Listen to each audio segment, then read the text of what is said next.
NHRA, the world's largest motorsport sanctioning body, showcasing speeds in excess of 280 miles per hour and covering the quarter-mile distance in less than 5 seconds.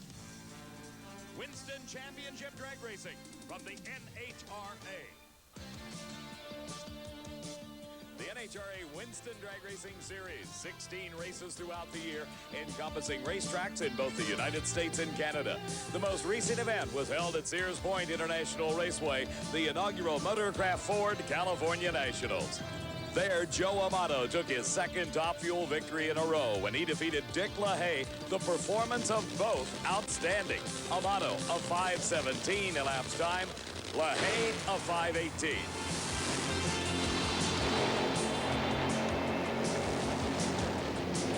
In Funny Car Eliminator, Mark Oswald pulled out a narrow victory over Don Prudhomme. Again, a close race, with Oswald winning with a 5.51 second elapsed time. Prudhomme just 1/100th of a second slower at a 5:52.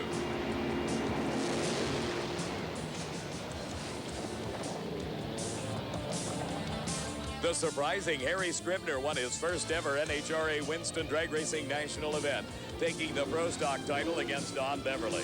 The two drivers turned identical 7.49 second elapsed times, with Scribner's starting line advantage the margin of victory.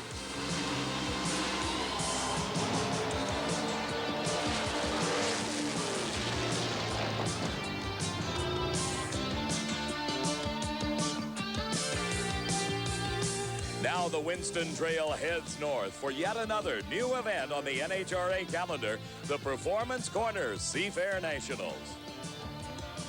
Hello, everybody. I'm Dave McClelland, and welcome to Seattle International Raceway. More so than at any other event thus far this season, performance is so much of the story here at SIR. For only the second time in history, all three national records for elapsed time have been broken in the three professional categories. In Top Fuel, Darrell Gwynn gave himself the ultimate birthday present, a new Top Fuel record. Darrell ran a 5.05 second elapsed time to move into the record books. After the performance standard was established, the Miami, Florida driver was understandably elated. Well, that just shows you right here today how humbling this sport of drag racing really is. For 3 races in a row, I couldn't hit my tail with both hands, and here we are, #1 qualifier right now, but we found our problem about an hour ago and just had changed so many things in the last 3 races that we didn't know what to go back to. But the air conditions here at the inaugural race, I'm real proud to be here and be a part of this whole thing. Darrell Gwynn obviously regaining the performance that has carried him to 3 national event victories earlier this season. The dominant driver in Funny Car Eliminator at this stage of the season is Don Prudhomme. 2 times the winner in 3 final round appearances this year. Prudhomme set the new mark at 5.30 seconds. Somewhat surprisingly, he was not as happy a man as you might expect. We're tickled to death. Anytime you run like that, you know, it's very, very hard. And it wasn't a perfect run either. The car shook a little bit and so on out there. So see if we can straighten out and run a little better. Completing the record-shattering trio of professional drivers is Bob Glidden, who carried our onboard camera to a new Pro Stock National ET record of 7.31 seconds.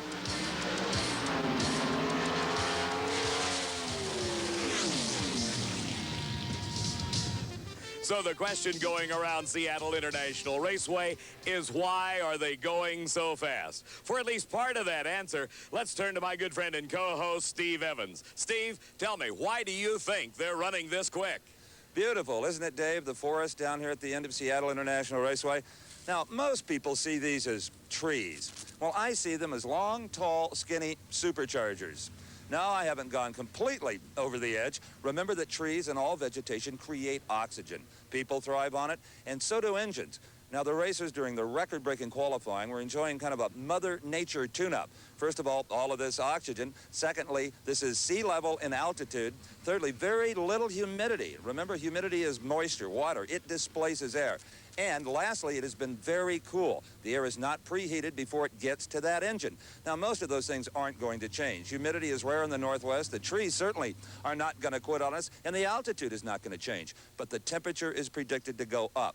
If that happens, the engines will suffer a little bit, and maybe even the racetrack. Everyone will have to keep their eye on the heat factor.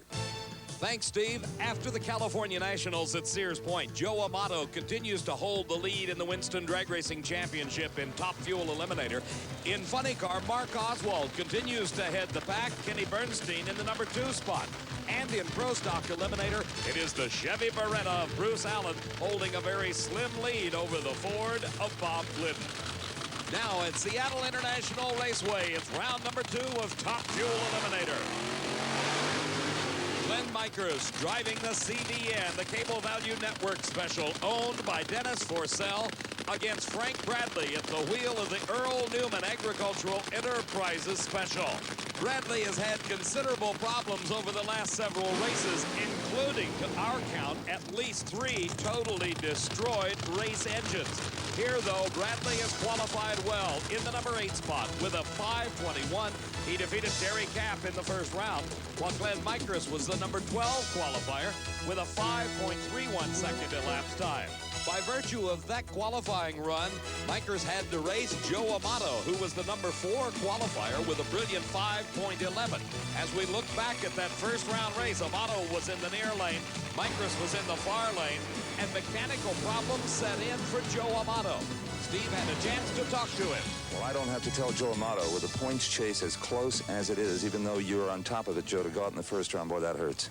Yeah, it's tough, Steve, when you lose first round. You know, something in the drivetrain just unloaded and it broke. Let me ask you something. This is a high-gear car like Gene Snow's. Could a track this good be hard on a high-gear car? Well, the parts are really not strong enough to do what we're doing. We have to really probably go back to the drawing board and make some parts a little bit better. The car in the near lane can relate to broken parts. That is Frank Bradley. Here he is now in round number 2, racing against Glenn Mikers. The burnouts are completed, and both drivers now bringing their cars to the starting line. Inching into the staging beams, indicating they are set. The tree goes green. And Bradley goes up in smoke. Mikers loses an engine, and Bradley gets a break. He advances into the semifinals with a relatively slow 592 at 191 miles an hour. As we look again, you can see Bradley lost traction. Now look at Mikers' car. The supercharger explodes. He lost power, and Bradley won the race. On the starting line, a nod of the head and a thumbs up from Shirley Muldowney.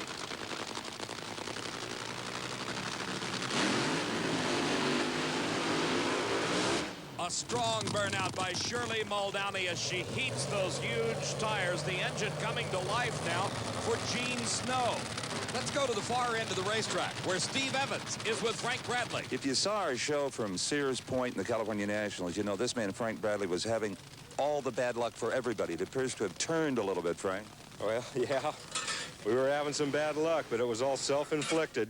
It's just trying to put too much fuel in it, so we changed some more stuff around and just kind of tippy-toed into this deal, you know, trying to get down the racetrack. What happened on that run? Smoked tires. No engine problems like you've been suffering? No, we've been messing with the clutch quite a bit and got a little carried away, it looks like. Backing up after his burnout, Gene Snow. That car uses the high gear only direct drive system, similar to Joe Amato. Snow qualified very well in the number 2 spot at a 5:06 and defeated Ray Stutz in first round racing. Shirley Muldowney, running the best she has in several years, qualified number 6 with a 5:15 and defeated Jack Ostrander in the first round.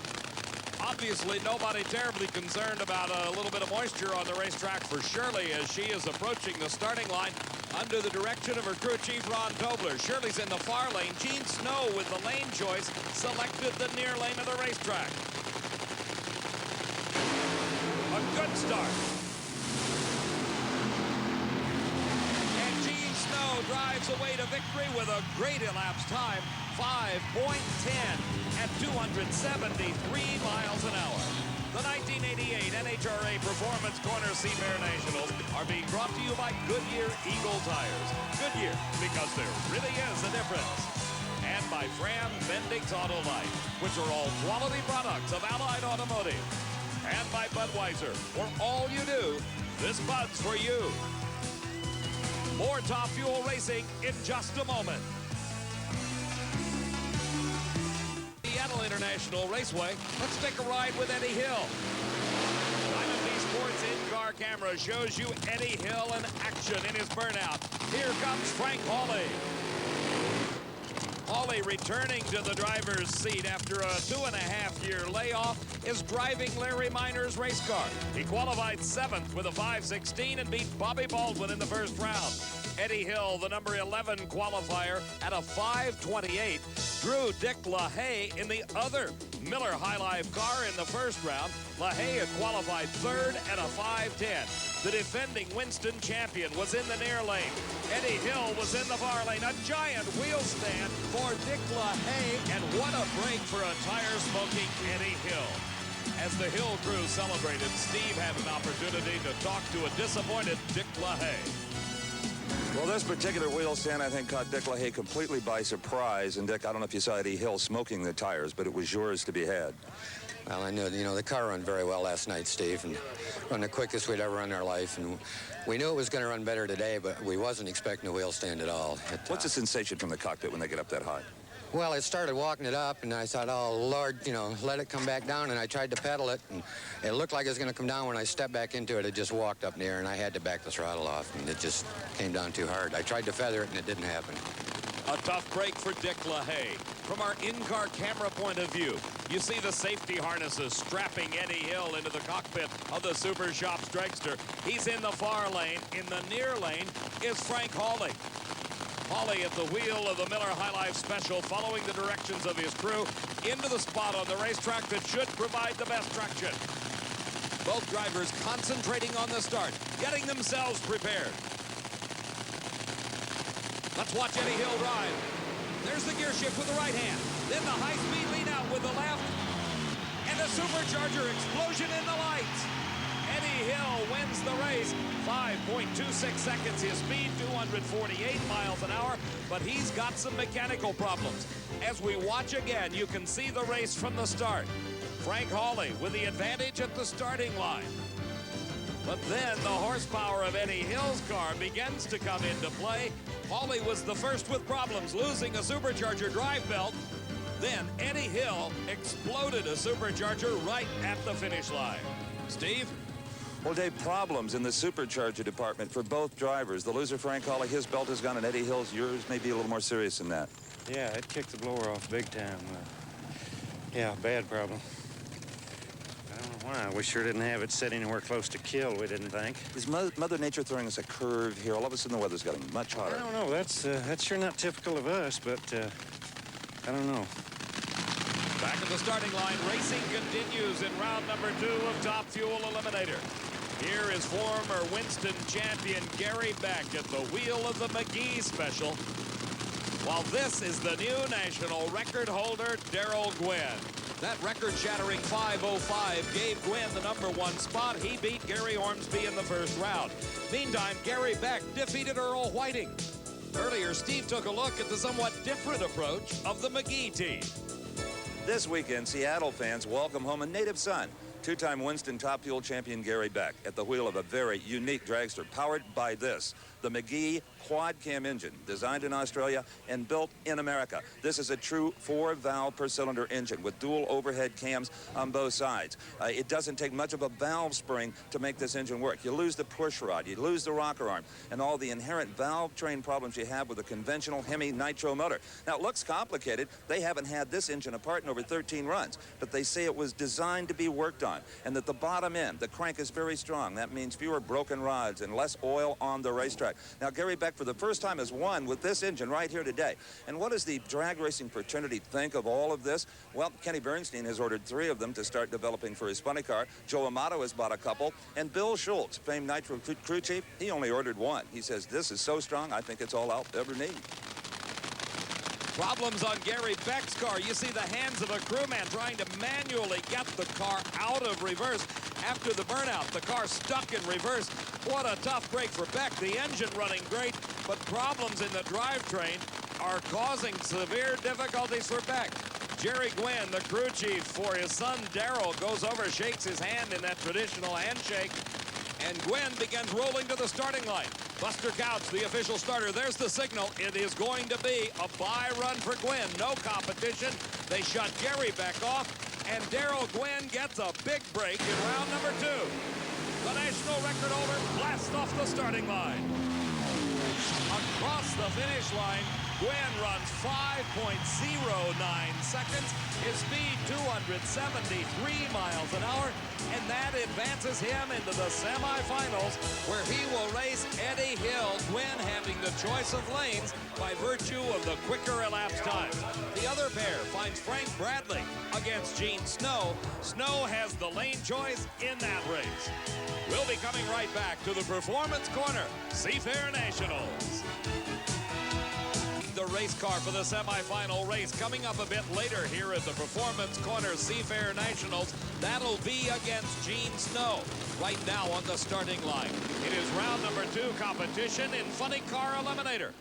This is Scott Coletta driving the Oldsmobile bodied creation against the Ford Thunderbird car of Brad Tuttle. Tuttle out of Hesperia, California, enjoying his best day on a drag strip in many a year. In the first round race, he defeated the top speed record-holding car of Mike Dunn.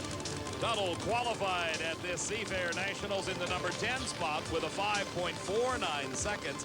Meantime, Scott Coletta qualified 6th with a 5.39 second elapsed time and beat Johnny West in the first round. The body comes up on Coletta's car is Dead Connie. Working on the fuel distribution system, it doesn't appear to be any problem. Connie looking first at Scott, then back at the starting line. And now apparently gets the word that it's time to race. He throws a couple of valves, the body comes down, and Scott Coletta will come to the starting line against the car owned by Jerry Hammond and driven by Brad Tuttle. Tuttle in the far lane of the racetrack. Coletta with the choice of lanes in the near lane. While the racetrack appears to be equal, we find the lower qualified cars, like the Coletta Flying Service Special, taking the near lane of the racetrack. And a giant wheel stand and tire smoking start for Scott Coletta. Brad Tuttle advances into the semifinals. His time 5.60. His speed 259 miles an hour, but he's in the semis, and Scott Coletta out of competition. Here's the bright red car bearing the big number 1, the Budweiser King, Kenny Bernstein. His opponent in this second round of competition is John Force. Every car racing today will do a burnout. It is designed to get the tires clean, but most importantly, hot. Those 17-inch wide Goodyear slicks operate best when they are warm, getting the traction these racers need. Let's go to Steve with Brad Tuttle. Well, sometimes you wish that if you got the brakes that they were spread out over the course of the season, but Brad Tuttle seems to be getting all of his today. A 560. Coletta had big problems. Well, that's good. Well, not good, but I'm glad we're finally getting a break. You know, we've been struggling out real hard, and I'm just happy we had a break here today. You know, and you're not touring pros. You're not at every race like the McCulloughs and the Bernsteins. It's tough for you. Oh, yeah, it's tough, especially when you're not out on the trail with all these guys, you know, and hitting it every weekend, you know, learning all the tricks, you know. And, well, we're getting there. I'd like to thank Jerry Hammond for having me out here. You betcha. And let's hope you find a trick yourself for the semis. Yeah, I hope so. Okay. Thanks, Steve. Brad Tuttle, nice young guy. Indeed he is, Steve. On the starting line, John Force getting set to do battle with Kenny Bernstein. Force now will be testing the starting line in a dry burnout to find out exactly how much traction is available. Over the last couple of years, this has developed into quite a rivalry, the confrontations between Kenny Bernstein and John Force. Earlier, Steve had a chance to talk to both drivers about it.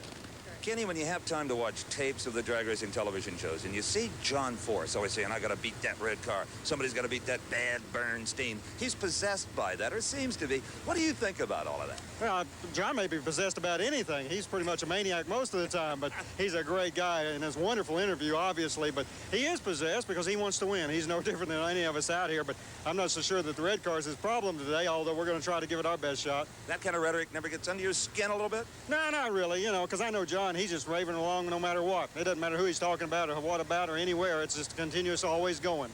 Steve, it's really hard to relate to a red car, and a lot of people ask me why I never say Kenny, but if you wake up in the middle of the night with a nightmare and you yell Kenny, what would my wife think? A perfect example of what Kenny Bernstein's talking about.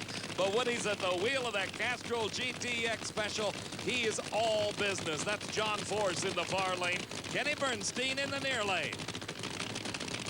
Creeping into the staging beams, getting set for the start. And John Force has a slight advantage. But Bernstein drives right past him. 5.32 seconds, 270 miles an hour. Awesome performance propels Kenny Bernstein to the semifinals. Performance Corner Seafair Nationals at Seattle International Raceway. A new engine being installed in Eddie Hill's car. That explosion right in the lights necessitated the engine change. Eddie Hill and his crew chief, Fuzzy Carter, directing the activities. Meantime, on the starting line, two legends in Winston drag racing.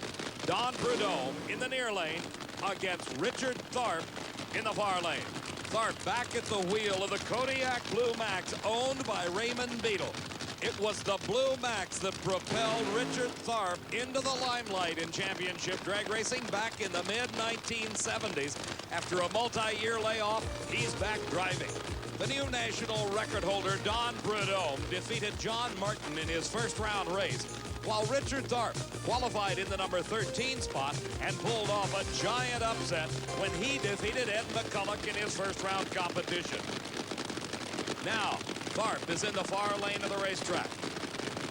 In the near lane, the Skoal Bandit Pontiac, driven by Don Prudhomme. Prudhomme's on a hot streak. He's been in 3 final rounds, winning 2 of them, and now is seeking his 4th final round appearance. But he goes up in smoke. And Richard Tharp is the driver that advances to the semifinals. 5.63 seconds is elapsed time. Prudhomme coasts through the finish line, out of competition. On the starting line, the other bright red car that has been so dominant in Winston drag racing over the last couple of years. This is the Motorcraft Thunderbird of the team of Candies and Hughes, driven by Mark Oswald. Alongside of him is Bruce Larson. Larson and his crew had a tremendous chore overnight. They literally had to rebuild the entire drivetrain in that Sentry Tack and Gauges Special. He exploded an engine, which in turn damaged the transmission in the rear end on his last qualifying attempt yesterday, but it paid off because here he is in round number 2, racing against Mark Oswald. Oswald qualified number 4 in his first round race. He beat Jim Head with a 5:34. Bruce Larson qualified number 8. He defeated Brian Raines the first round and had a 5:35. So by 100th of a second, Bruce Larson lost the lane choice to Mark Oswald, who has already won 2 races thus far this season. Coming out with a victory at the California Nationals, Oswald extended his lead in the Winston Drag Racing Championship. That title will be worth $150,000 cash in a season-ending bonus payout to the winning Winston champion. Bruce Larson, the winner of the Cajun Nationals, is currently in 5th, but Oswald is most concerned about the other big red car, the reigning Winston champ, Kenny Bernstein, and Don Prudhomme. They're both hot on his tail. And Oswald goes up in smoke. Bruce Larson streaks across the finish line. His elapsed time, 5.52 seconds. His speed, 261 miles an hour. He goes to the semifinals, and that sets up the pairing. It will be Bruce Larson against Brad Tuttle, with Larson having the lane choice. The other pair finds Richard Tharp against Kenny Bernstein. Bernstein having the choice of lanes. Let's go to the far end of the racetrack, where Steve Evans is with Bruce Larson. Understand that this man and his crew have had less than 2 hours sleep. No wonder he drops his helmet into the 550s, and it must be a delight to see the Prudhommes and the Oswalds and the forces falling like they are. It feels real good. We've beat our share of them, and some of them beat themselves today. Exactly, and that's maybe all that this track wants to hold right now. Well, the track's hard on cars. I mean, we're dumping all the power we can into them, and you see a lot of either tire smoke or driveline failures, and we had a bad one, of course, last night, and we rebuilt the car completely, and it's working very well. That rebuilding work is going on in Gene Snow's pit area. Normal between round maintenance on that 4,000 horsepower racing engine. He's getting ready for his semifinal race against Frank Bradley. Coming up a little bit later at the Performance Corner Seafair Nationals. At the Performance Corner Seafair Nationals at Seattle International Raceway. If you like this action, make a point to attend the inaugural Fram Super Nationals October 6th through the 9th at Houston Raceway Park, that brand new racing facility that everybody's looking forward to. Here on the starting line, we're set for the semifinals of Pro Stock Eliminator. The factory hot rods, the AC Delco Oldsmobile of Warren Johnson racing against the Chevy Camaro of Reed Winston. Johnson qualified number 2 in the 16-car field. In the second round of racing, he was matched against Mark Powick, the number 14 qualifier. As we look back, Powick in the Pontiac was in the far lane. Johnson's Oldsmobile in the near lane. Johnson got the advantage at the start. Extended his lead to take the victory with a 7.37 second elapsed time at a speed of 188 miles an hour. That earned him the right to race the number 8 qualifier, Reed Winston, who in his second round race was matched against Joe Sway, the number 4 qualifier. The Pontiac of Joe Sway had the choice of lanes. He took the near lane of the racetrack and left a red light on the starting line. That indicated he left the starting line too soon and disqualified him, even though he crossed the finish line first. Reed Winston, the actual winner of the race, had a 7.46 second elapsed time. His speed was 184 miles an hour. Now Johnson and Winston approach the line for the semifinal race. These engines are 500 cubic inch maximum. They use 2 4-barrel carburetors and are fueled by racing gasoline. When both cars are ready, you'll hear the RPMs begin to mount. Winston with the advantage at the starting line. But Warren Johnson drives by him at the finish, 7.42 seconds. His speed, 187 miles an hour, and it was pure horsepower that prevailed for Warren Johnson. The quick reaction times of Reed Winston gave him the advantage at the starting line. But the Oldsmobile horsepower began to make itself felt in the last 1/8 of a mile, and Warren Johnson pulled ahead at the finish line. Well, here's another man savoring his day. Warren, a 7:42 to a 7:48. You handled that one pretty easily. We got a little loose in the middle of the track. I knew it wasn't that good a run. Bob should probably run a high 30 on this, but you think he's going to be your final round opponent, Bob Glidden? Let's wait and see. Okay. The Motorcraft Thunderbird of Bob Glidden, the new national record holder. 8 times he has been the Winston champion. His nemesis is in the far lane of the track, and that is the Rod Shop Delco Batteries Pontiac, driven by Butch Leal. He qualified in the number 7 spot, and in the second round of racing, raced against Morris Johnson Jr. Johnson is another driver that is noted for his starting line reactions. Butch Leal, of course, is called the California Flash. In that second round, Leal flashed to a quick lead at the starting line and held on at the finish. Leal, with a 7.46 second elapsed time, advanced to the semifinals. Meanwhile, Bob Glidden qualified number 1 at a 7:31. In the second round, his competition was Jerry Ekman. Ekman, out of the team of Orndorff and Ekman from Ventura, California, qualified in the number 13 spot. Our Diamond B Sports in-car camera shows you the view of Bob Glidden as he left the starting line against the Benzoil Pontiac.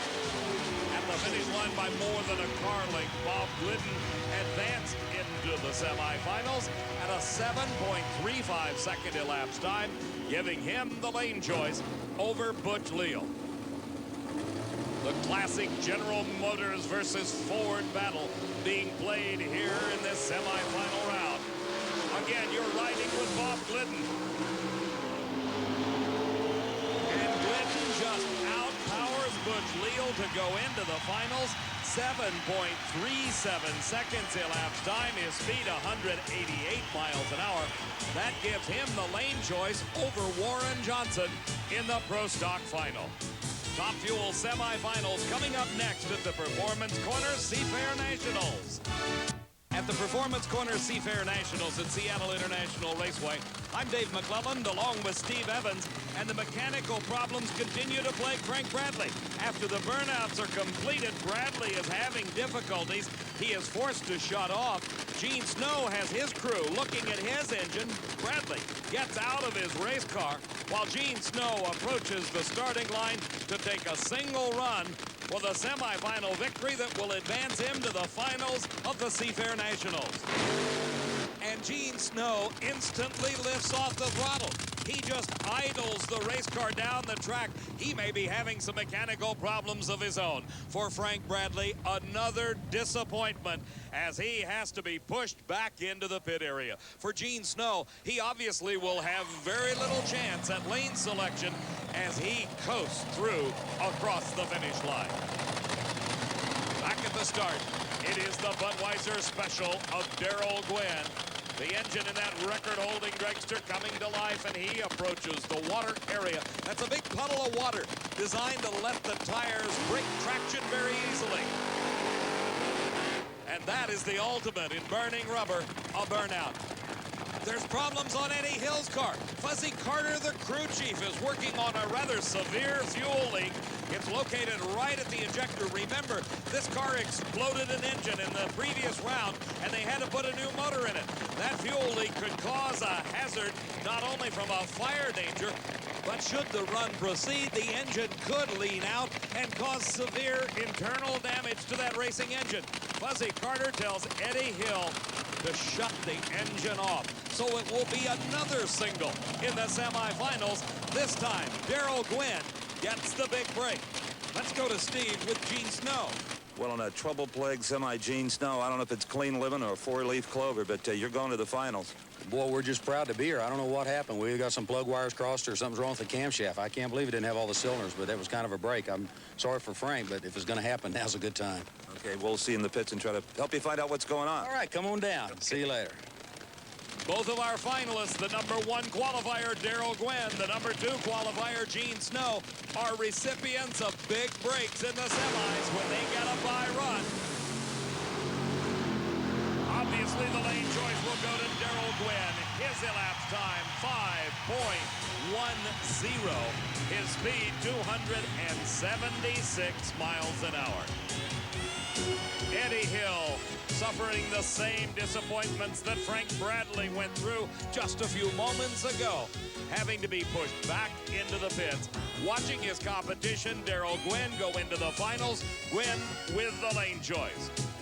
Darrell heads back to the pits to get his healthy race car ready while Gene Snow hunted with a mechanical problem. We'll be right back after this.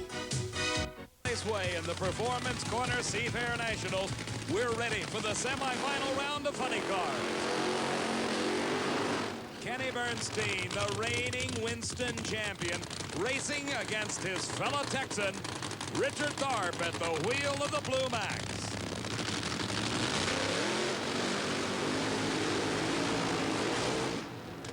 The financial investment in these nitro-burning funny cars represents an incredible amount of money, upwards of $100,000 for each car. The operating expenses can be high, too. For today's Quaker State Quick Fact, here's Steve Evans. Next time you cringe at $1.50 a gallon at your local service station, think of the pump shock the drag racer goes through. Let's take a look at gasoline. There's 3 grades available. The Pro Stock racers, they go for the 118 octane at $6 a gallon. The sportsman racers, they don't need all that octane, so they can go 114, 116. It's considerably cheaper, but they really don't use that big a volume of fuel, so that's not a major part of their overhead. Let's take a look at methanol, okay? The pro racers, the nitro racers, use it to cut down on their nitromethane percentage. It's a real bargain at $2 a gallon. Some of the sportsman classes use it as well. Now let's get to the liquid gold. Nitromethane, $38 a gallon if you only buy 1 gallon. If you buy 54 gallons, and everybody does because 1 gallon won't even get you through the burnout, figures out to $1,150 a drum, the quantity discount. That's $21.90 for a gallon of nitromethane bought in quantity. But consider that a funny car racer will use as much as 15 gallons on a run. Yes, nitromethane is a big part of their overhead. Steve, that figures on my calculator to about $330 just for the cost of fuel. But neither Richard Tharp nor Kenny Bernstein are thinking about what the fuel costs are here. All they want to do is win and advance to the finals. And Bernstein streaks to the finish line with an elapsed time of 5.43 seconds. His speed, 258 miles an hour, slowing from his pace earlier today, but Bernstein earns the right to race in the finals of the Seafair Nationals. Here's the surprising Brad Tuttle. He is pitting the Nitro Bandit against Bruce Larson. Both Tuttle and Larson, as with Bernstein and Tharp before them, are confronted with a situation where the temperature is rising. It is getting considerably hotter here at Seattle. In the previous run, we saw Bernstein slow considerably from his earlier times. Maybe Steve Evans can shed some light. Well, when you see oil on the driver's fire suit, you know that something has gone amiss under the hood of this funny car. And Kenny, a 5:43. Yeah, no, it's way off. Obviously, it hurt itself about halfway down the racetrack. Something goofy. It shouldn't have. We hadn't changed anything for this, and it's been running in the 30s all day, so something gave up. That means lots of work for crew chief Dale Armstrong and his crew. Brad Tuttle in the far lane, approaching the pre-staging light. That is a light beam stretched across the starting line. As the front wheel rolls into that beam, it turns on a light on the top of the Christmas tree.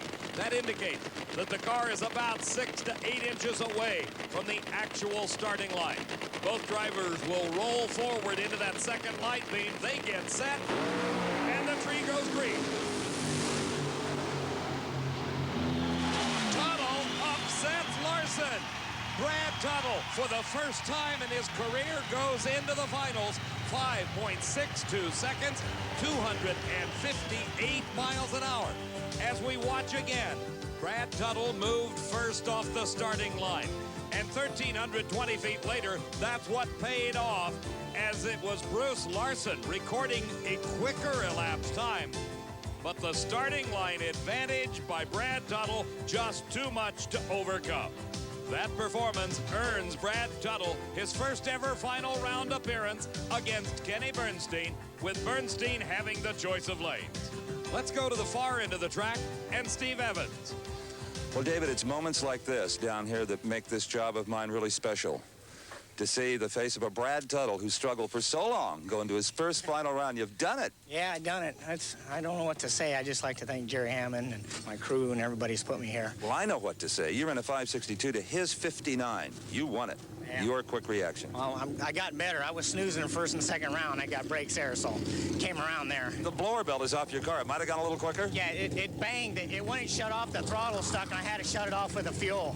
And it banged through the blower when I shut it off with the fuel. The throttle stuck. You think you heard it? Just top in. We'll put another one on. Okay, Brad Tuttle. Can he beat Kenny Bernstein? Woohoo. Now, that's a big order. As Brad inspects the damage, we'll be coming right back to the Performance Corner Seafair Nationals. One of the advantages of the Performance Corner Seafair Nationals at Seattle International Raceway is the magnificent view of Mount Rainier. In addition to the 3 professional categories that we have been following today, racing has taken place in sportsman category competition for the 2nd week in a row. Pat Austin in the near lane and Brad Anderson in the far lane squared off in the final round of Top Alcohol Funny Car.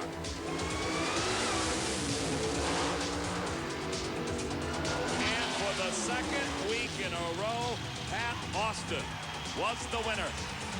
In addition to Austin's big win in Top Alcohol Funny Car, champions were crowned in other categories. Top Alcohol Dragster was Bruce McDowell. The winner in Competition Eliminator was John Johnston. Super Stock, George Wiebe. The Stock Eliminator Seafair champion, Bill Cost. Super Gas, Lance Dean. And the winner in Super Comp, Craig Peterson. Our congratulations to all the champions. Now it's time for the finals in Pro Stock Eliminator. The number 2 qualifier, Warren Johnson, will be racing the number 1 qualifier, the man in the near lane, and the new national record holder, Bob Glidden. Based on performances throughout the day, Glidden has got to be considered the favorite. But in this super close Pro Stock competition, just a few hundredths of a second advantage at the starting line could spell the margin of victory. Glidden and Johnson staging oh so carefully. A green light start.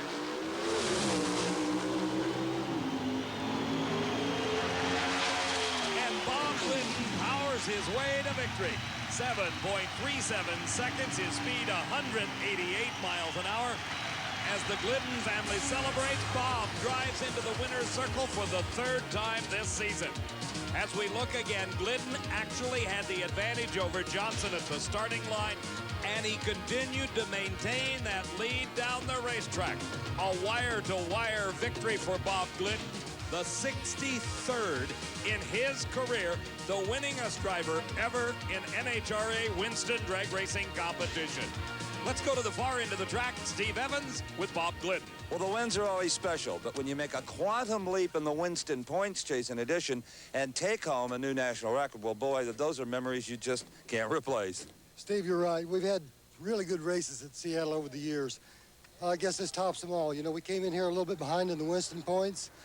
Bruce Allen, the rear Morrison team, had the lead, and I'd say we had to gain at least 800-900 points on the rear Morrison team. Warren, can I get Warren in here? Sure you can. Anytime. Warren Johnson had a great day. Low ET the first round. Good job.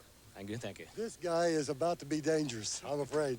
About to be? Yeah. Backhanded compliment. What are the ETs on that run? A 37, and I didn't catch yours.